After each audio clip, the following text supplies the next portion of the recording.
Innal hamdalillah nahmaduhu wa nasta'inuhu wa nastaghfiruh wa na'udzu billahi min shururi anfusina wa min sayyiati a'malina.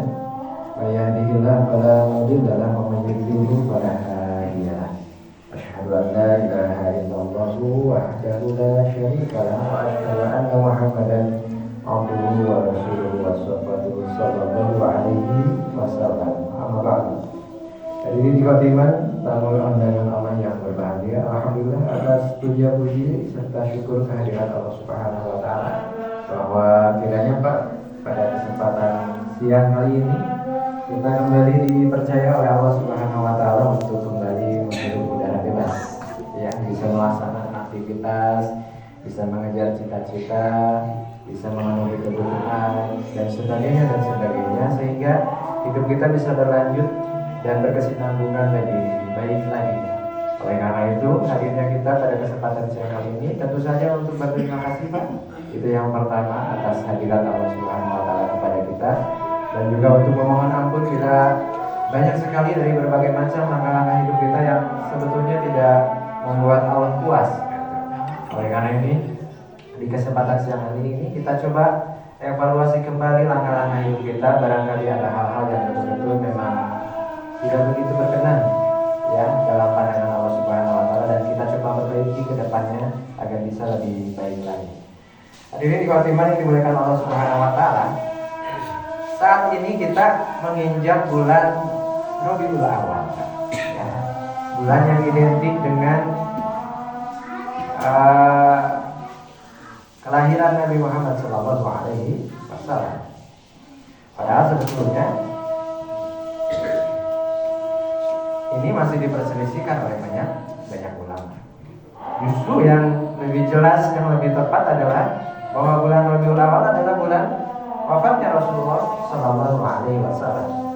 Sehingga ya kita menyelami, kita meresapi pesan-pesan dari Rasulullah jauh lebih berharga, Pak, ya, jauh lebih penting, jauh lebih worth it bagi kita ketimbang kita memperingati lahirnya seorang nabi. Karena yang paling penting adalah apa ajarannya, ya, apa nasihatnya, apa pesannya yang harus dilaksanakan dan dijalankan oleh umatnya kalau kita betul-betul mengaku sebagai umat Rasulullah Sallallahu Alaihi Wasallam. Pak, dalam tafsir Ibnu Katsir, Pak, ketika Imam Ibnu Katsir menafsirkan ayat di surat Ali Imran ayat 33, Pak, Allah Subhanahu wa taala memfirmankan, Pak, A'udzubillahi minasyaitonirrajim. Qul, katakanlah oleh Muhammad, in kuntum tuhibbunallaha. Kalau kalian semua umat Islam betul-betul mengaku bahwa kalian itu mencintai Allah Subhanahu wa taala. Tentu kita mencintai Allah, Pak, ya. Karena Allah yang memberi kehidupan kita, rezeki kita, jodoh kita, kesehatan kita, takdir kita dan sebagainya. Maka kita pun membalas kecintaan Allah itu dengan betul-betul. Maka kata Allah, fattabi'u, dikatakan oleh Muhammad, kalaulah manusia betul-betul mencintai Allah, maka fattabi'u, silahkan ikuti aku, kata Nabi Muhammad SAW. Yuhibbukumullah, nanti balasannya Allah pasti mencintai kamu. Wa yaghfir lakum dzunubakum, dan tidak hanya itu, ditambah dengan mengampuni dosa-dosa kalian. Jadi Pak, aturan untuk mencintai Allah itu dengan mencintai Nabi Muhammad SAW. Baru itu klop, Pak. Baru itu di-ACC oleh Allah Subhanahu wa taala bahwa cinta kamu terhadap Allah itu betul-betul tanpa syarat, betul-betul asli, betul-betul genuine, betul-betul bisa dihargai oleh Allah Subhanahu wa taala. Kalau kita mencintai Tuhan, mencintai Allah tapi dengan jalan yang bukan jalan Nabi Muhammad SAW, maka itu tidak berlaku dan itu tidak diakui oleh Allah Subhanahu wa taala.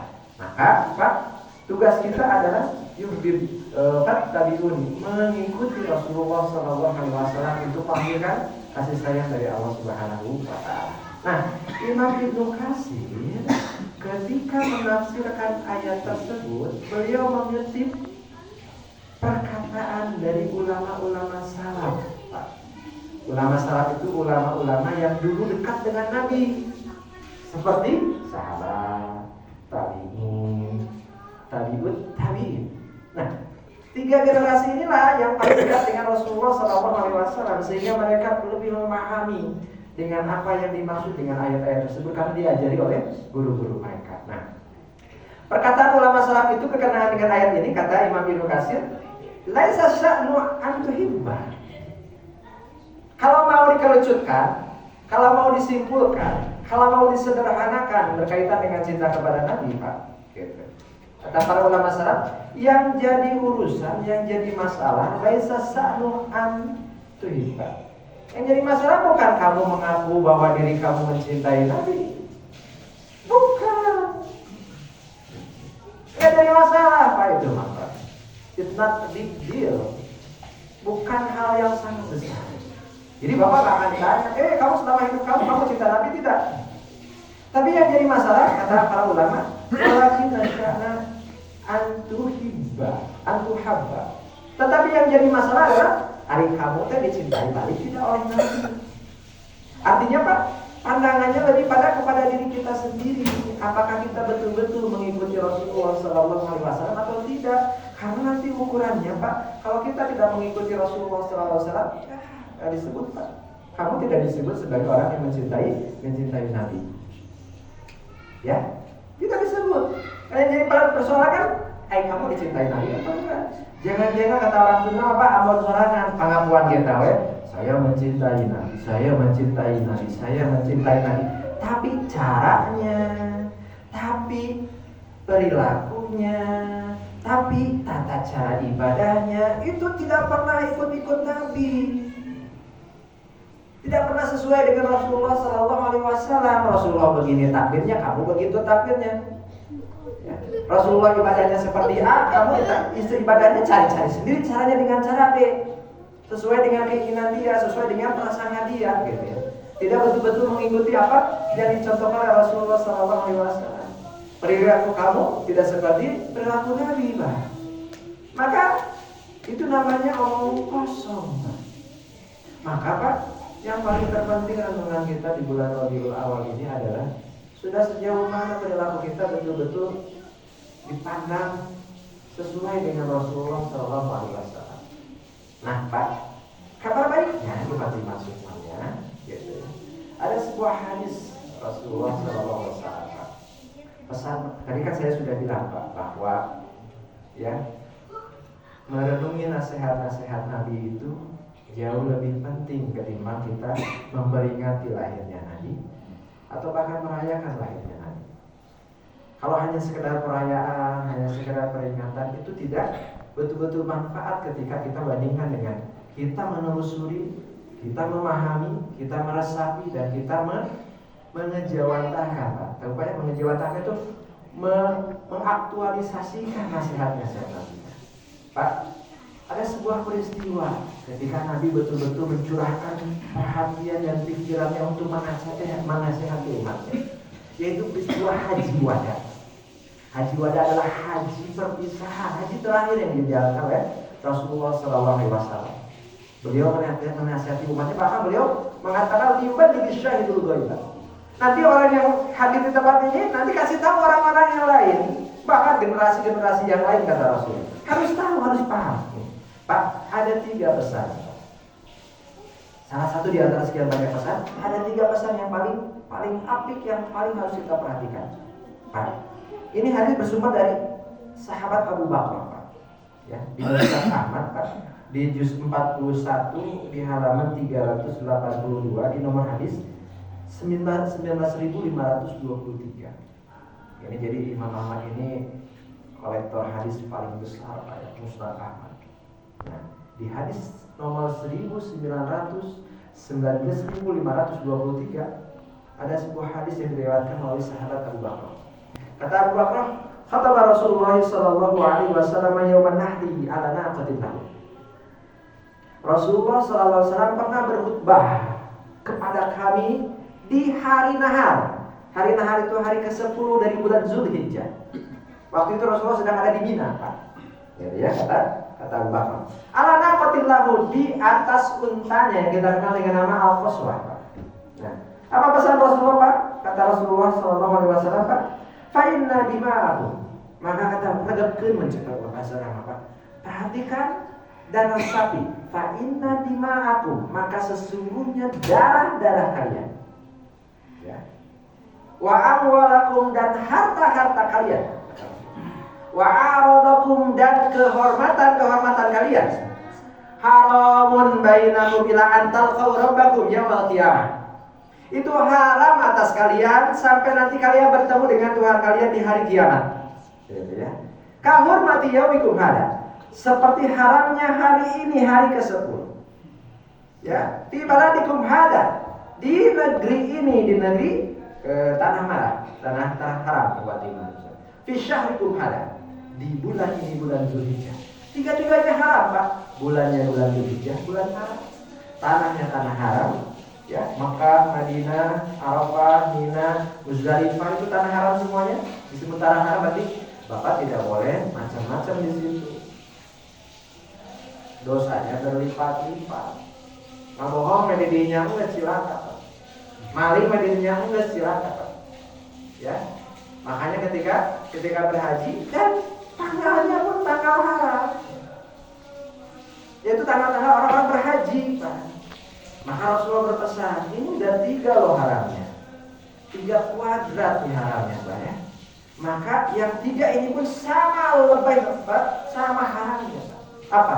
Fa inna dima'akum, sesungguhnya adalah kalian, wa amwalakum, dan harta kalian, wa a'radakum, dan kehormatan kalian itu haram, itu digabungkan. Nah, pesan ini Pak yang ingin disampaikan oleh Rasulullah SAW kepada umatnya.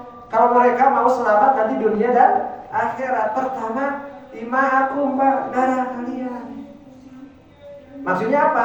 Gini, kita tahu, Pak, bahwa zaman jahiliyah itu orang-orang ada budaya yang disebut dengan balas dendam. Ketika seseorang dibunuh, maka orang lain pun dibunuh sebagai balasan dari perbuatannya dan sebagainya, Pak. Tapi tidak melalui pengadilan, hanya kesukuan saja. Nah, budaya seperti itu tidak diperbolehkan oleh Rasulullah SAW. Maka menumpahkan darah itu tidak menjadi tidak boleh diperbolehkan dalam Islam. Membunuh sampai orang terbunuh dan sebagainya, Pak. Pak, catatan yang paling besar, yang paling serius yang pernah kita dapat di hadis itu, Pak, bahwa awwalu ma yuqda bihil 'abdu yaumal qiyamati fid dima'i. Hal pertama yang nanti akan diselesaikan di hari kiamat antara manusia dengan manusia yang lainnya adalah fitimai, tentang darah. Kamu bunuh orang, apa sebabnya, Pak? Di sebuah hadis, Pak, nanti Pak, Bapak coba bayangkan, Pak, ya. Nanti di hari kiamat ada sebuah hadis, Pak. Orang akan datang dengan leher terputus, kepala terlepas. Dia pegang itu kepalanya dengan tangan kanannya. Dia pegang orang yang membunuhnya dengan tangan kirinya, diseret, Pak. Lalu mereka berdua ke hadapan Allah Subhanahu wa taala, dan orang yang dibunuh ini kemudian berkata, "Ya Allah, tolong tanya orang ini kenapa dulu bunuh saya." Coba iwati semua. Ngeri, Pak. Ayo nama diorangnya juga gitu, Pak. Mainan sageunahna, ditusuk lah, dibunuh lah, dan sebagainya, Pak. Coba. Yang namanya nyawa itu sudah sangat murah sekali. Bapak kan tahu, Pak, bahwa di daerah Gambir, Jakarta Pusat, Pak, ada seorang pegawai minimarket yang ditusuk oleh rekan kerjanya sendiri. Kalau nanti boleh cek ya, Pak, masalah Indomaret itu, Pak. Kita, Pak, coba, Pak. Padahal kan nyawa itu ditiupkan ruhnya oleh kalau dia enak aja dia bunuh orang, Pak. Ya ini serius, Pak. Maka kalau Rasulullah haram, itu haram. Yang kedua adalah harta, Pak. Kita semua dikasih harta oleh Allah Subhanahu wa taala. Besar kecilnya itu relatif masing-masing, masing-masing. Tapi kata Rasulullah tidak boleh ini harta pindah ke harta yang lain, kecuali dengan jalan-jalan yang diridhoi oleh Allah Subhanahu wa taala. Apa? Jual beli. Yuk jual, saya beli, ya. Itu Pak pindah harta, Pak. Nah itu boleh-boleh saja. Tapi ketika diambil, dijamret, Pak. Ya dieksploitasi, Pak. Dibegal dan sebagainya, maka itu tidak boleh, Pak. Seperti yang kita saksikan sekarang di waktu masing 271 triliun, Pak. Entah kemana hartanya, Pak. Itu teh harta Bapak semuanya, Pak. Dalam bentuk pajak, dalam bentuk apa, yang harusnya buat apa? Buat kesehatan. Negara tidak punya uang, Pak. Itu para 9 naga itu, Pak, rata-rata uangnya 1.100 triliun loh, Pak. 1.100 triliun. Cindo, Pak, Cina Indo itu hartanya gede-gede, Pak. Coba ya, Pak. Sopai mutan gula. Hartanya pindah tidak dengan jalan yang halal, Pak. Dikorupsi lah, Pak. Diambil lah, Pak.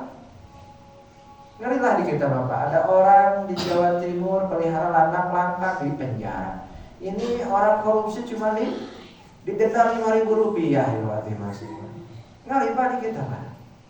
Makanya saya pernah berpikir ya waktu itu semua, jika orang Indonesia mah tegak aku jadi umat Rasulullah SAW. Kenapa? Dengan akuan lagi jauh atau tidak? Itu Rasulullah. Jadi 2 ya, Pak ya. Darah kalian dan harta kalian. Barakallahu fiikum wa lakum.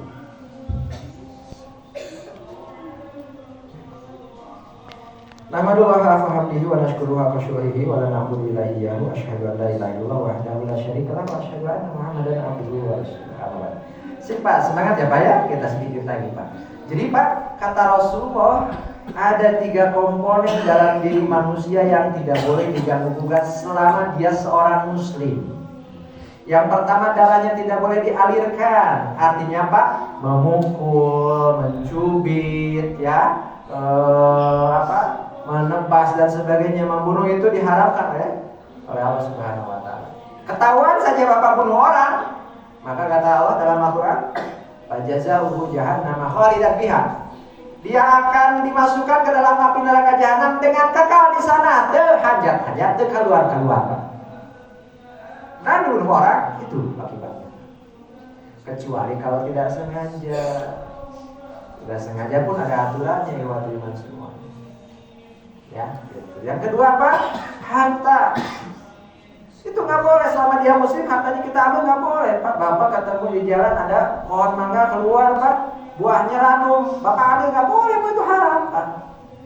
Kecuali dengan izin yang punya mangga ya waktu iman semua. Makanya Pak, suatu ketika Rasulullah Pak pernah Pak, beliau sedang jalan, tiba-tiba ada kurma kelihatan, ada kurma jatuh di jalan Pak. Maka kata Rasulullah, kalau aku tidak takut bahwa ini kurma sedekah, pasti aku ambil nih. Karena nggak ada yang miliknya Pak ya, nggak ada pohon yang dekat dari mana gitu diambil. Tapi karena takut itu Pak kurma sedekah, maka nggak boleh. Rasulullah nggak boleh, haram Rasulullah menerima sedekah. Nah Pak, pangkal dari 2 hal ini adalah yang ketiga, wa'aladakum, dan kehormatan kalian. A'rad itu segala sesuatu yang melekat pada diri orang tersebut Pak.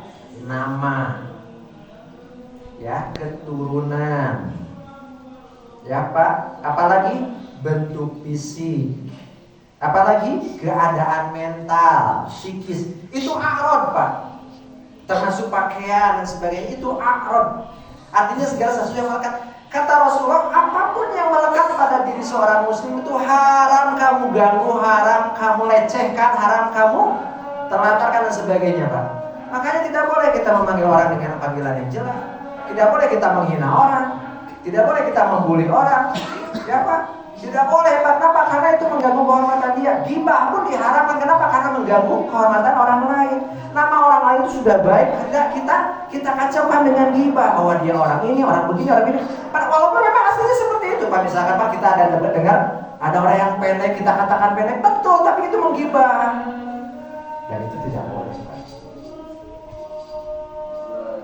Jadi coba Pak bayangkan dan resapi Pak bahwa Islam itu, Rasul itu berpesan sebaik mungkin. Dan bayangkan Pak, kalau umat Islam semua melaksanakan hal ini Pak, tidak ada yang menghina orang.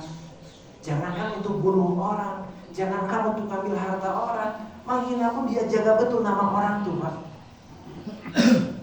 Kan di kita mah tidak Pak ya seperti itu kan. Orang-orang kaya baru dihormati, orang miskin diantar. Itu Pak zaman Rasul. Itu PR di sana. Jadi Pak ada 3 Pak ya. Pertama dima'ahu wa amalahu wa. Mudah-mudahan kita bisa. Rabbana atina fid dunya hasanah wa fil akhirati hasanah wa qina adzabannar. Aku qouli hadza wa astaghfirullaha wa lakum. Wassalamualaikum warahmatullahi wabarakatuh.